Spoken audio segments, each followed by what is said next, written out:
Okay, I'm ready. Oh, sweet. Robert, can you hear me? Yes, I can hear you very well. Okay, wonderful. Can you, for just for anyone who would not know, you who you are and kind of what you are about, could you speak just saying your name and what you do? Yes. My name is Robert Bingham, and the media has named me the summoner. Um, they named me the summoner because on my first public event, I had stated to the crowd that I was going to summon the angels. And so a magazine, I guess, editor or journalist, she called me the summoner. And what I do is I developed a skill. I have an innate skill to look in the sky and call down UFOs and extraterrestrials. And I can do other things such as Bigfoot or people that passed on like spirits.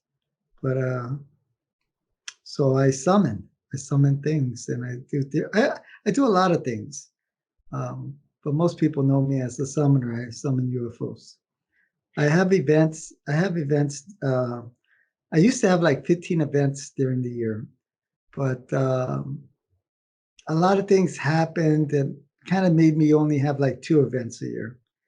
Um, so that's what I do.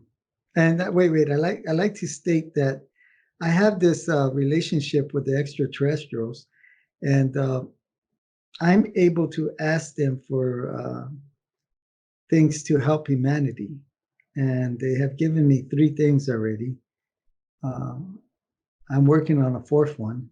The things that they have given me is the ultimate alternative fuel cell, and they have given me the remodification of the human cell in order to defend against all viruses and man-made or otherwise. And they have given me the. I asked them for the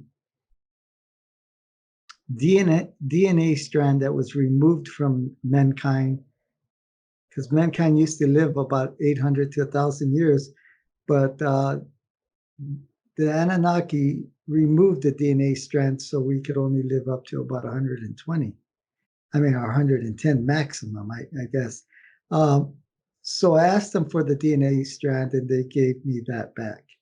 So that's what I do. And I'm working right now on a thing called the formula.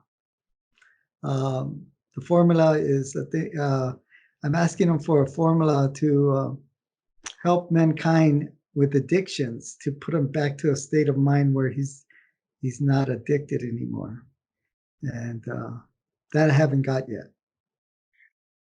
Um, so, Robert, when you say that the extraterrestrials have given you these things, how have they transmitted them to you? Oh, in the sky, I video it. They actually put it in the sky, and I video it. And so when they put it in the sky, is it like in a language or in picture form, or what does it look like in the sky? In picture form. Oh, hello. Yes, they put it in picture form. I Ah, take video of it, and might be hard to believe, but that's what they do. and so I know I find this fascinating. And so in picture form, then do you give this to like what do you do with this information now that you have it? Well, the government or the research facilities, they grab it right away and they're working on it.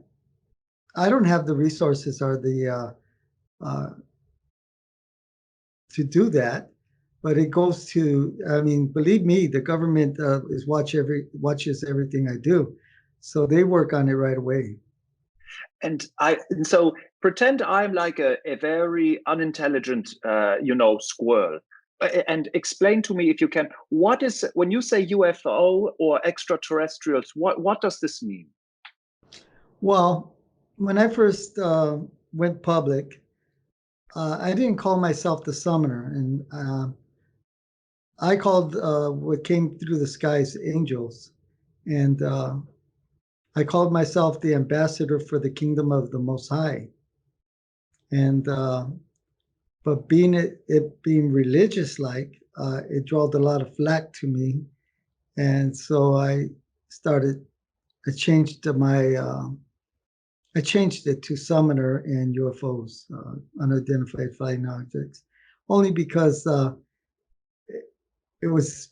I felt it was better for me to get out there in the public like that. Right. And so in what you're describing, it sounds in a way like a spiritual experience. Well, it is. It's hard to say that. It's yeah, you might say it's spiritual, but it's technological also. Um, Robert, as a person in Germany, we have some people who have seen, UFOs, but I find that in America, it feels like more people have seen things in the sky. Do it, and maybe this is not true, but if this is true, why do you think this is? Well, I feel the United States is the place where things are happening, and the terrestrials are here because one of the reasons is they feel that we're going to blow up the planet, and so it might start here. Uh, there is a coalition of planets that are up there, and they are there to prevent that from happening. Um, Here in the United States is working on all types of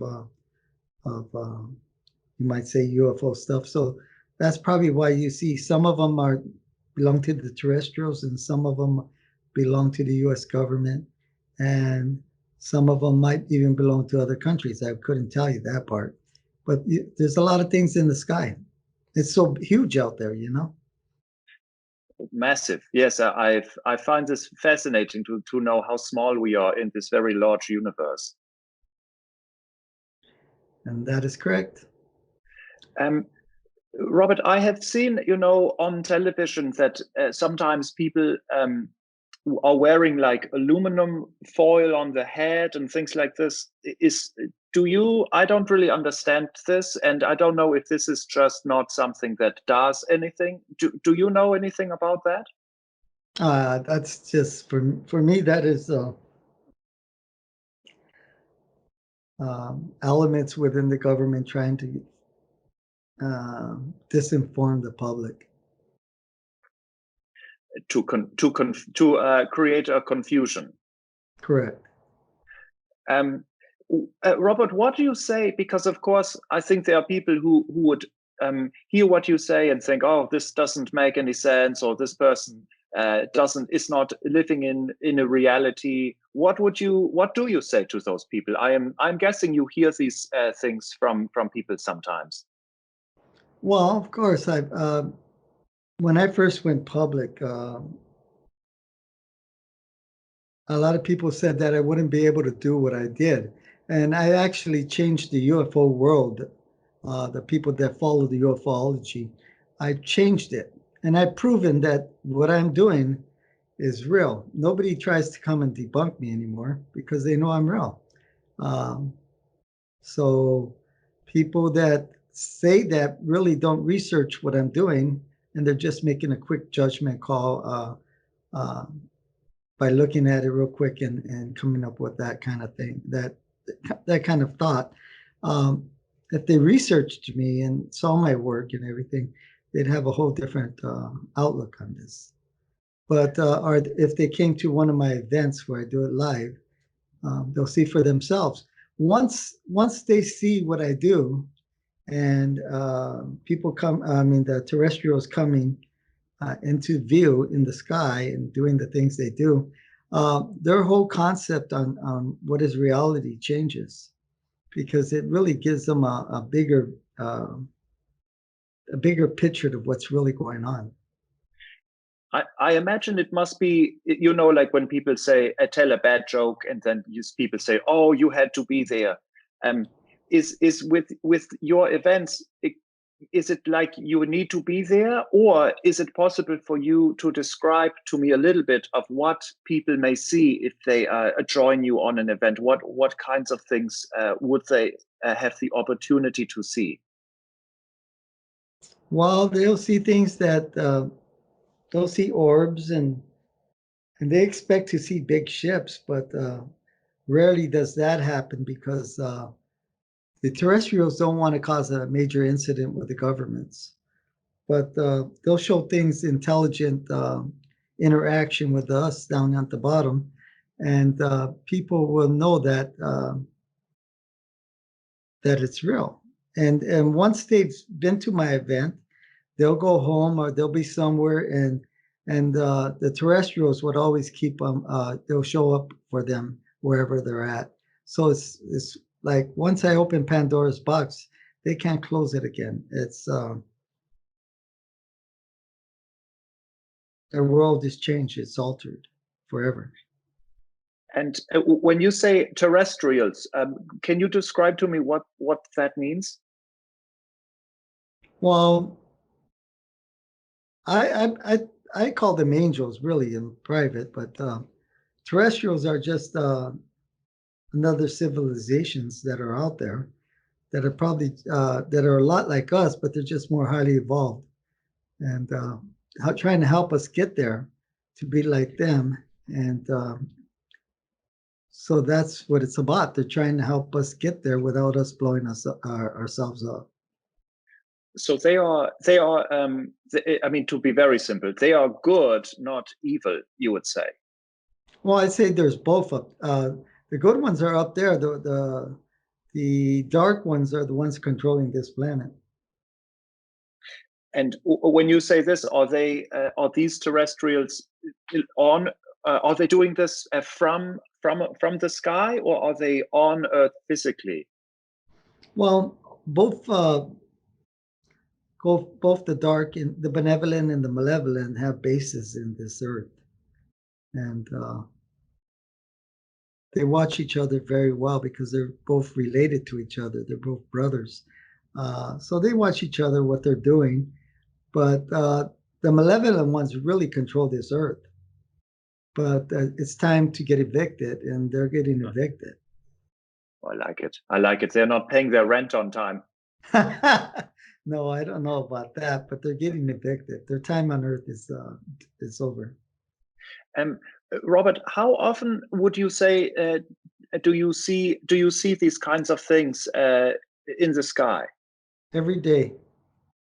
Well, sometimes I don't really look for them because I'm busy doing other things like working. But I've seen them thousands and thousands of times. I could see them every day if I choose to do so, multiple times a day if I want to. But I've done things and seen things that I haven't put on YouTube yet, or I'm saving that. And I would like you to know that time travel is real. I've experienced that. And a lot of things people think aren't real, they're really real. Oh, please tell me more about, because I'm fascinated. Please tell me more about the time travel experiences that you have had. Well, I've only had one, but that time travel experience was awesome. It was just so awesome. I believe that we had past lives, but I had a friend, her name was Eva, and she was very like me in a lot of different ways. And she told me that I lived 1,000 times, thousands of times before. And I told her, I don't know if I could, I'm a realist, and Eva, you're not a realist. And she got a little upset, and I felt bad for telling her that. So I told her, well, look, I'll have an open mind because I expect people to have an open mind for the things that I do. And so when I went to work that day, I had a time travel experience and went back to the life that I had in one of my lives. And it was like just like being right here where I am right now. It was that much clarity. It was just like that, and I experienced it. And when I came back from work that day, I had told her all about it, and I don't want to go too much further into that, but I have to say that it's so real. Yeah, I know and a lot. I know a lot about time travel, but there's different ways to get there. Um, just like all roads lead to Rome, time travel has many roads to get there. I know you've said you don't want to speak too much, so don't answer this if you cannot. But can you, if you can you say, or do you know, did you go back in time or did you go forward in time? Um, I went backwards to the year 1920, 1924. Wow. And this was obviously not your body, because you are, you know, not this old. So it was another life that you have had before. The way I went time traveling was more like an astral travel, but it was so real. So my body was there at work, but my body was there in time. If that's not my body, but an astral body. And so, but it was so real. It was, that's why I said there's many roads to time travel. You can get there probably with your physical body. I don't know. I didn't experience that, but I got there with my soul and my mind, and I saw everything. I, uh, I actually was a oil tycoon, and uh, and I actually went inside the eyes and mind of the who I was before, and I experienced that. And And was this occurring as you were awake and on in the present time as well? Were both happening so in a parallel way? no, I was sitting on a chair at this mansion. Correct? We're doing work there at this mansion, and I slipped into this time travel, and my body was there, but I was at this mansion. So my astral body went to another part of the mansion where I was sitting at, but it went back to 1924. And I got to experience who I was in 1924 and who my wife was. And I got to see that part of my life that I had before. And I was very wealthy. Here I was very wealthy and owned all of Beverly Hills and all of that. And yet at this time, I was just a worker on a movie set at this mansion. So that used to be all mine in another life, but here I was in this life as a worker, and I got to see all that.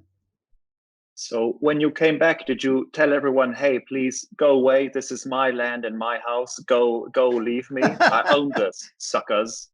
No, naturally, I wish I could, but it was just so awesome, to see that the way things are, truly are.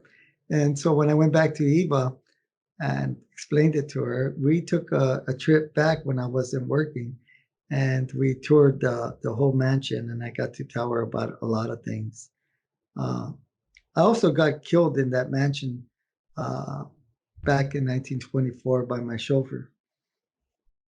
Have, have you looked up your name and identity? Like, do you know this person's name and all of these things that you were before? Yeah, yes, I do. I know all about that, and I'm writing a screenplay right now.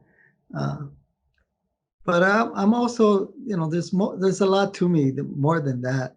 I like to shift to another thing. Yes. Um, you've heard of Machu Picchu, correct? Yes, I have. Very beautiful, but I have never been.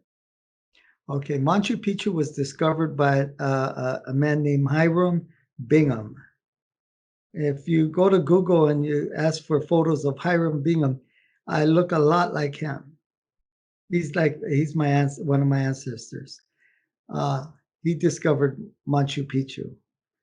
Um, so Indiana Jones, which Disney has as a character, was Yeah. actually was actually made they used Hiram Bingham, but they didn't want to pay the family, so they made the name Indiana Jones.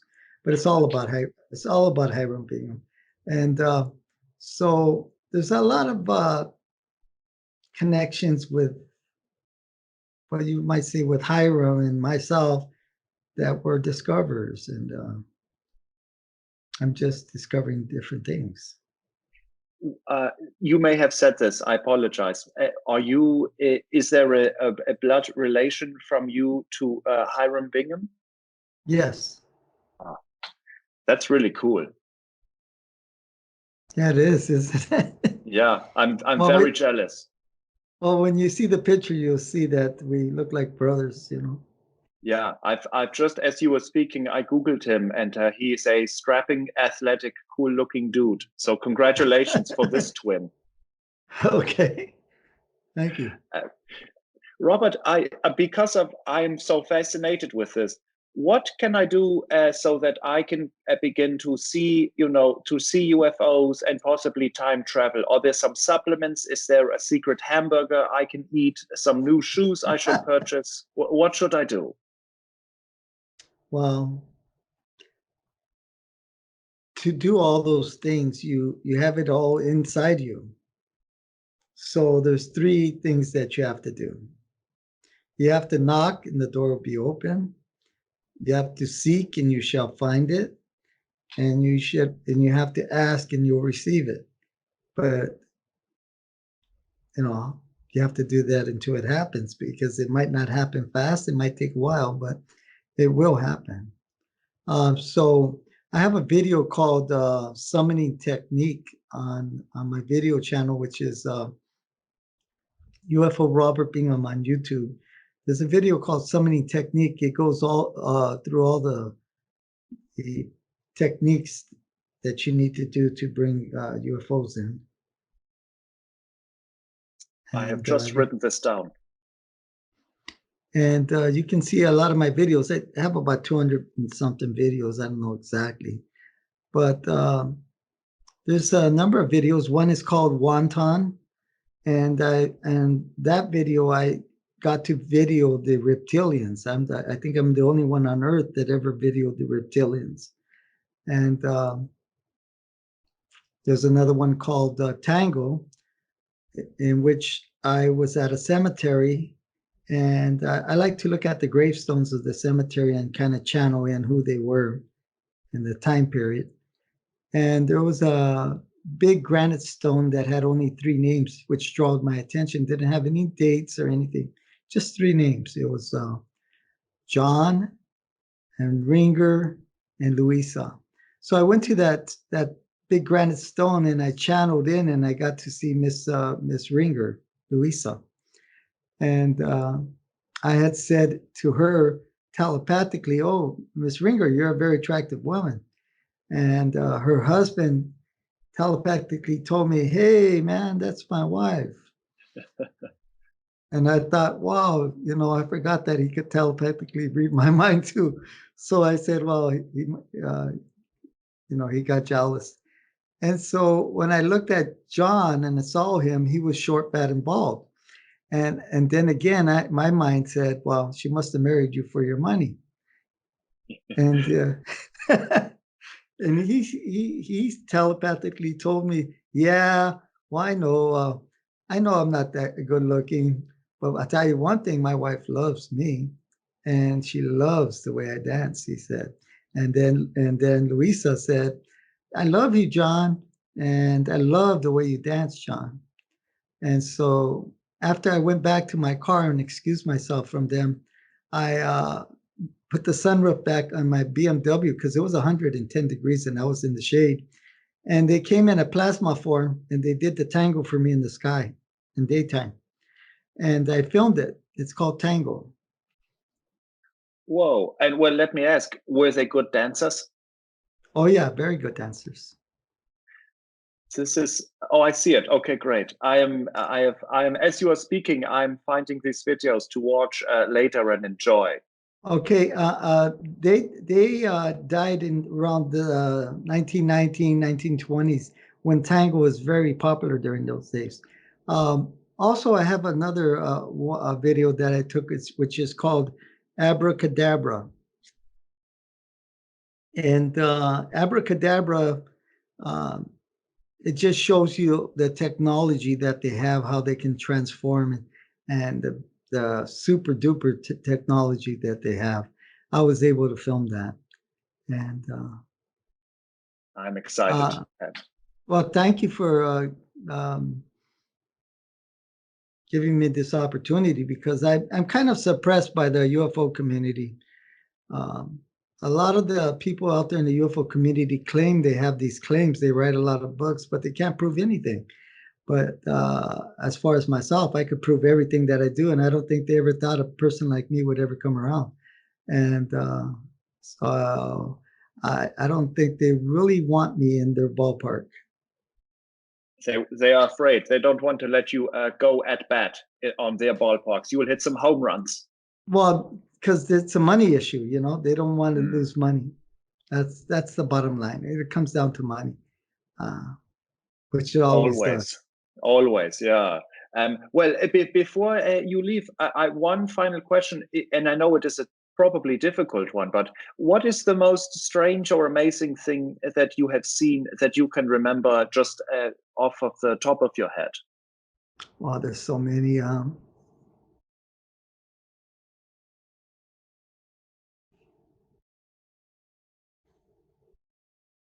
Well, the most amazing experience that I had, I wanted to conduct an experiment, and so I went and bought a Dollar Tree balloon, a happy face balloon. And I wrote 3 wishes on there. I asked wish number 1, I wrote with a marker on the happy face. I wrote, I would like the ultimate alternative fuel cell. Number 2, I would like to